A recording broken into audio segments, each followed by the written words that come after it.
Halo, kali ini kami akan mempresentasikan materi kriptografi tentang Zipper, Caesar, dan teknik enkripsi.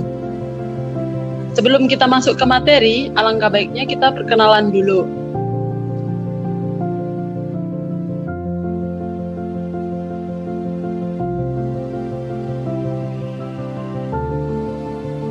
Nama saya Sisilia Juwita, dan teman saya ada Gianca Magen Parenta, dan teman saya satunya lagi ada Nadita Dasa.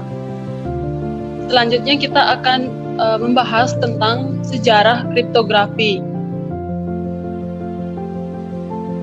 Sejak zaman dahulu, saat terjadi peperangan atau penjajahan, orang-orang akan mengirimkan pesan rahasia sebagai alat komunikasi.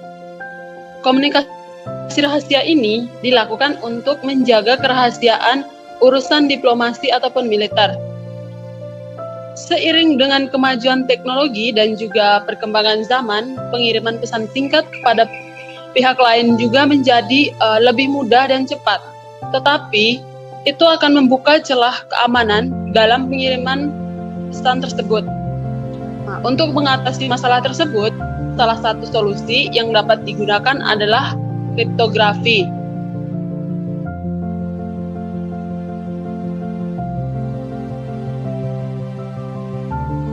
Untuk tujuan penggunaan kriptografi ini ada 4, yaitu yang pertama ada confidentiality atau kerahasiaan.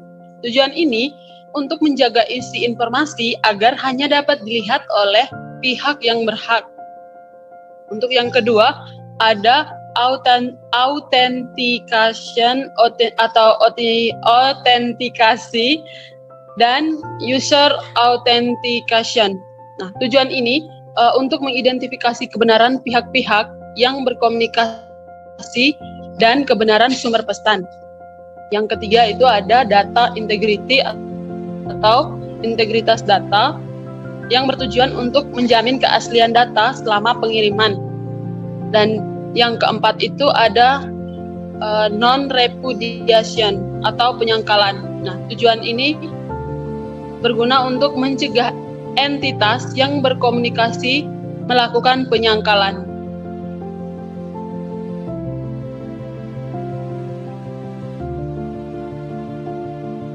Selanjutnya ada istilah pada sistem sandi. Berikut ini ada beberapa istilah-istilah pada sistem sandi. Yang pertama itu ada kriptologi, yaitu disiplin ilmu dalam sistem sandi. Yang kedua ada kriptografi, yaitu bagian dari kriptologi yang berhubungan dengan desain dan penerapan sandi rahasia.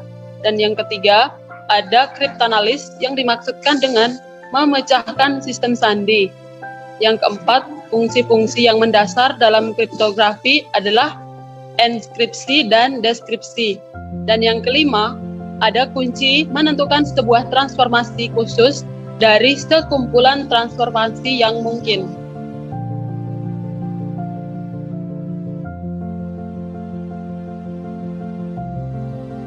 Oke, untuk selanjutnya saya akan membahas tentang sejarah Julius Caesar.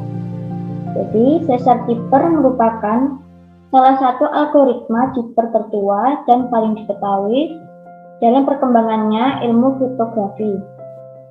Caesar Zipper juga merupakan salah satu jenis Zipper substitusi yang membentuk Zipper dengan cara melakukan penukaran karakter dari plain text menjadi satu karakter pada Zipper text. Nama Caesar juga diambil dari Julius Caesar, jenderal, konsul, dan diktator Romawi yang menggunakan sandi ini untuk berkomunikasi dengan para panglimanya.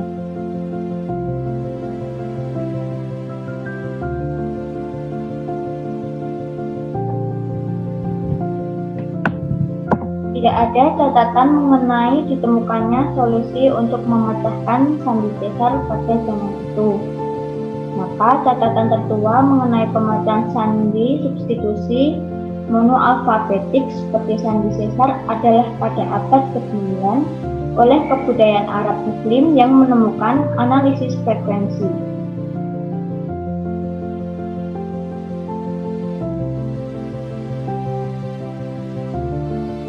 transformasi tabel Caesar. Yang pertama berasal dari Julius Caesar. Dalam sistem ini kita mulai dengan menerjemahkan huruf menjadi angka. Kita ambil huruf-huruf dalam alfabet standar dan dari huruf bahasa Inggris dan menerjemahkannya ke dalam bilangan bulat dari 0 sampai ke 5. Misalnya A adalah 0, B adalah 1, C adalah 2, dan seterusnya.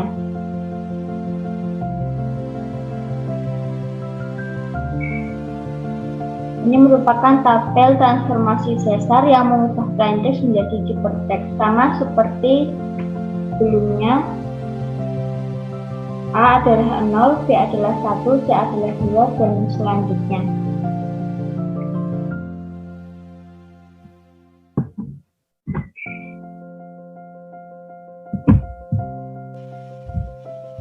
Selanjutnya adalah proses enkripsi.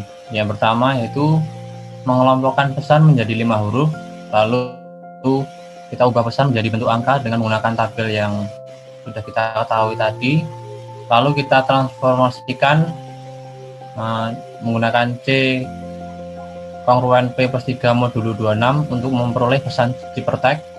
Lalu setelah diperoleh hasil C, kita terjemahkan kembali ke bentuk huruf.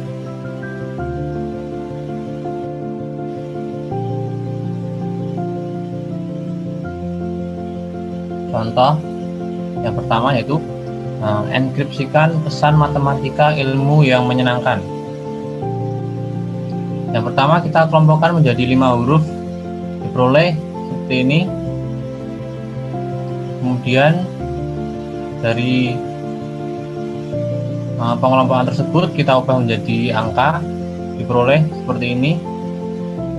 Berdasarkan tabel, M itu akan sama dengan bilangan 12, A akan sama dengan 0, dan seterusnya hingga N ini akan sama dengan 13.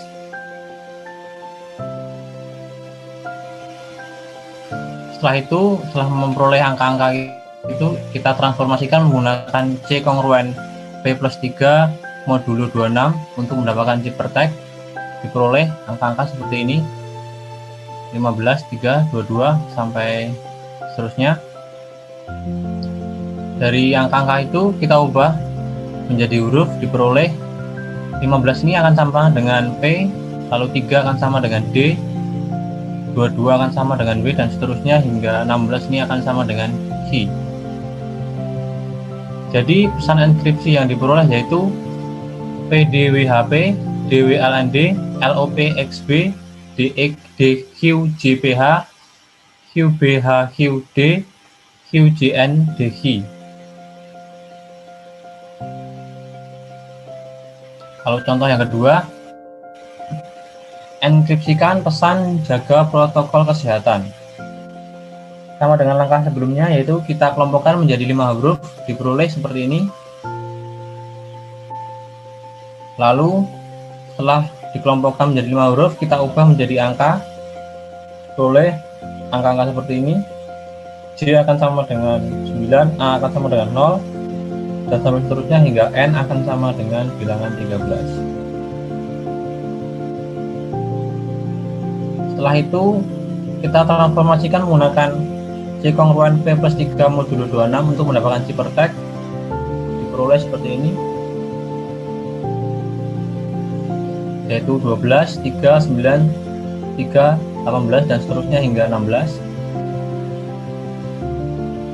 Dari angka-angka tersebut kita ubah menjadi huruf, diperoleh seperti ini, 12 akan sama dengan M, lalu 3 akan sama dengan D, dan 16 akan sama dengan Q. Jadi pesan enkripsi yang diperoleh yaitu MDJDS, URWRN, RONHS, HKDWDQ.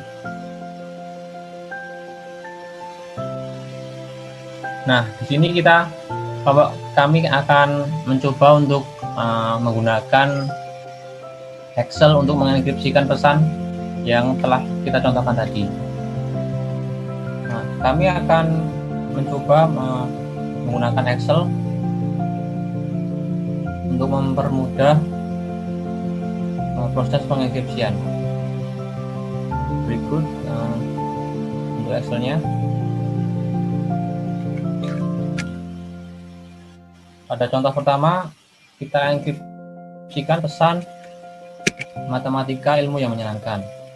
Maka kita tulis pada plain text, yaitu M A T E M A T I A I M U Y A N G M E N Y E N